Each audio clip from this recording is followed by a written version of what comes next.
Շարունակել ավելի բանջարության այս հարելիքի թեման, անցնենք բենզինից հեղուկ գազին, եթե ձեր մեքենան հեղուկ գազով պետք է տեսնեք, որ երեքանից մինչև այսօր հեղուկ գազի գները գրեթե 30-ից 40 գրամով ցանկացել է, հասկանանք որն է այստեղ վերացումը, որովհետև սենց ոնց որ երերուն ոլորտը, հեղուկ գազի ոլորտը, միշտ թանկացում, բարձրացում, ամառը 90 գրամով, բայց ձմռանը օրինակ 290։ Այս շրջանակում ուսումնասիրություն արել եք, մենք այդ նյութեր ենք փորձում գրել ուսումնասիրություն ինքներս անել։ Դիմում ենք ձեր հանձնաժողովին, ասում եք մենք անում ենք ուսումնասիրություն, որոշ ժամանակ հետո այդ ուսումնասիրությունը կամ տեսնում ենք, կամ այդպես էլ այդ ուսումնասիրությունը եզրահանգումն ու հանդիսաբերությունը չի ունենում։ Համաձայն չեմ, որտեղ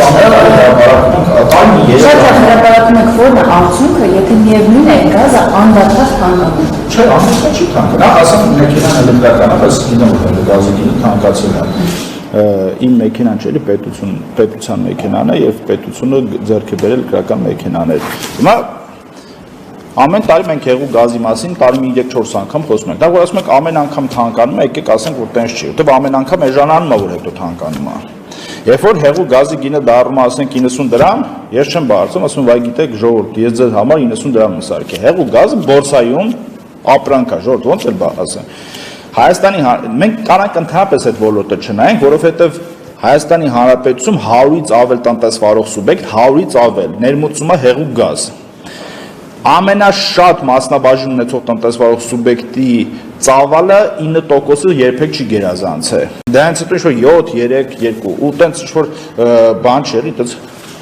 ընկերություններ չեն, որոնք կարող են ճնշել։ Հիմա 100-ից 180 հոգի անցել անգամ, ոնց որ հեղուկ գազ ներմուծում։ Ասենք որ այդտեղ կարող է իրար հետ պայմանավորում միանգամից գինը հանեն,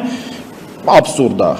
Ասել որ կա գերիշխող դիրք, որը չարաշահվում է, չկա, օրենքով արգելված է, գիտեք, չէ՞, 10%-ից ներքև որևէ տնտեսվար ամբողջ աշխարհում, նայր որտեղ ենթարկվում է չի կա։ Հիմա եկեք հասկանանք, բա ինչի է գազը թանկանում էժան։ Միգուցե դա է շուկայի պայմանը։ Մենք ամեն տարի եմ ասում, որ ասում եք չկա, ես կանզանում ձեզ անձամբ կուղարկեմ մեր եզրահանգումները եւ վերլուծում, որ հիմա ստեղ ասում եմ։ Հիմա նայեք, այո, իհարկե պատճառն է գրած, ասում եմ նայեք, մեկ, լարսը որ ասենք փակվում է, այդ մեքենան, որը պետք է օրինակ 10 օրում գնար, գնում է 20 օրում, տրանսպորտը թանկանում է։ Թողենք այն որ բորսայի գինը բարձրանում իջնում է, որտեղ բորսայից է կախված։ Հիմա նայեք, բորսան որ սկսում է պահանջարկել, պահանջարկը հեղուկ գազի մենակ Հայաստանով չի պարզվում, Հայաստանը դրա ամենամեծ սպառողը չի։ Օրինակ նույն ձևի այն կողքի երկրն են թուք մինչև Պակիստան, եթե սկսում է բորսայից մեծ քանակ առնել, դրանց մոտ է պահանջարկի եւ բանի սեզոնայնություն կա։ Սկսում է ապրանքի գինը թանկանալ։ Այդ ապրանքի գինը որ թանկանում, բնականաբար Հայաստանում էլ է թանկանում։ Բայց դա հենց այդ է շուկայական հարցը։ Ոնց որ բարել նավթի գինը բորսայում էժանանում է եւ թանկանում է, չէ՞։ Հիմա այստեղ մենք ինչ ազդեցություն կարանք ունենք, ես զարմանում եմ, որ ամեն անգամ մարդիկ դրանից բան են անում։ Հա, ժողովուրդ, բորսայում ապրանքները եւ թանկանում են եւ էժանանում են, բայց աբսուրդ կներ, որ ես դուրս գայի եւ 90 դրամի ժամանակ փորձեի բոլորիդ վրա լավություն ծախել եւ ինձ գովայի, ասա գիտեք, հեղուկ գազը տեսակ ինչ արեց 90 դրամ դարավ։ Հիմա եթե բենզինի գինը թանկացավ բորսայում, մենք առնում ենք կոչվում պլաց։ Եվրոպական պլաց, ռուսական պլաց, Եթե այնտեղ բարձր է գինը, եղա մեր տնտեսվարող սուբյեկտը մեր գլխավոր բաներն է գոնե բենզինի, որտեղ իրանք 4 հոգի են, այսինքն որ համահուն չնի այս ամեն ինչը։ 100-ից ավել հեղուկ գազ ներմուծող կա, ժողովուրդ ավտոյով գնում են։ Իսկ այն ամառը, որ մի քիչ շատ էր թանկացան, դա անկեղծ հայտարարություն են կարած։ Ասենք, ընդ որում գիտեք, չէ՞ որ շատ էժանանում էլ հեղուկ գազ բերողները, մենք նույնիսկ այնքան ենք արդեն ասում, սկսել ենք իրանց, ասենք շահութաբերությունը բան անենք, ես հասկացել եմ, որ շահութաբերությունը այնքան փոքր մարժա է տակը մնում, որ այս մի 2-3 ամիս որ մի քիչ մի 10-20 դրամ փող ուտել, այդտեղ 100 դրամով, 110 դրամով, 90 դրամով հեղուկ գազ է վաճառվում։ Ահա, ուսումնասիրել եք, այս նայեք, սենց հավոլոտում հիմա տատանում է։ Բենզինի այդ նույն չափով 30-ից 40 դրամով իջել է բենզինի ներքնից հետո, հեղուկ գազինը դարձել։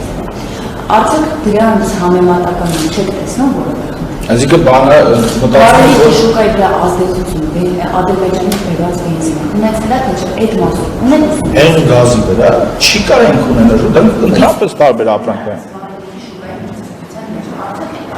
Իհարկե, ոնց կանք չունենանք Ադրբեջան, ասում եմ, եկել է հրապարակել ենք, վարչապետել է 430 դրամ է դառը, բայց իր ծավալը, ել եմ ասում, ծավալը